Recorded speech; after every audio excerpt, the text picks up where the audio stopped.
Hello, dear learners. Hello, everyone. I am Ganame Inusa, an English teacher from Terminal D. Then happy to be with you again for another sessions. Okay, welcome to École au Burkina. Okay, today we are going to do a reading comprehensions on disease. The text, I'm going to read the text, and after the reading, we are going to deal with the text-based questions and the language practice, and lastly, we are going to deal with the writing text. Disease, man's oldest enemy.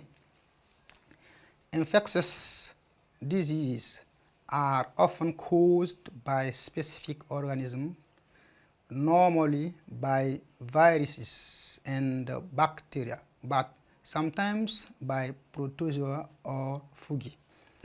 The subject must be exposed to the infective organism, which may enter his or her body in a variety of ways.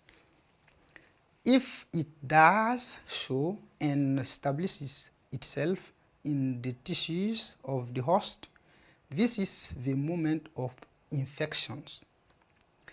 Of course, the majority of harmful microorganisms fail to get as far as this stage because the body has its own natural defenses.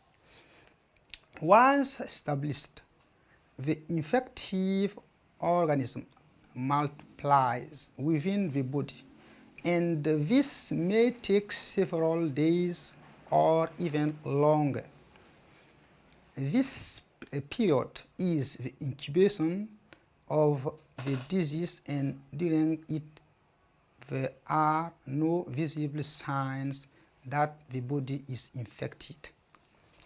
The next stage is that of acute infections, when the disease organism and the body's defenses are locked in combat, on whose outcome can depend on the life of the patient. At this stage, the particular disease will show its symptoms, which usually include having a higher temperature than is normal, as well as more specific signs such as spots, diarrhea, pains, etc.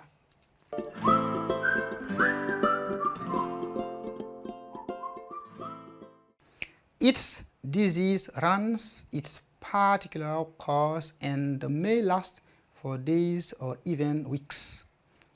Gradually, however, the body begins to overcome the infections with its various internal defense mechanisms. The symptoms of the disease fade and normal health is restored. Indeed, the patient will often be resistant to the disease for the rest of his life. During the acute and even the incubation periods, the person may be infectious to others. In other words, he can pass the disease on them by one means or another. Doctors are trained to recognize the symptoms of each type of disease and thus arrive at a speedy diagnosis of the nature of the infection and decide on the right treatment. Although there are differences between individuals, a healthy, well-fed adult is surprisingly resistant to most infections, even where he has been in contact with virulent organisms. The very young and the old are much more likely to succumb to infectious disease from Tropical Health Science.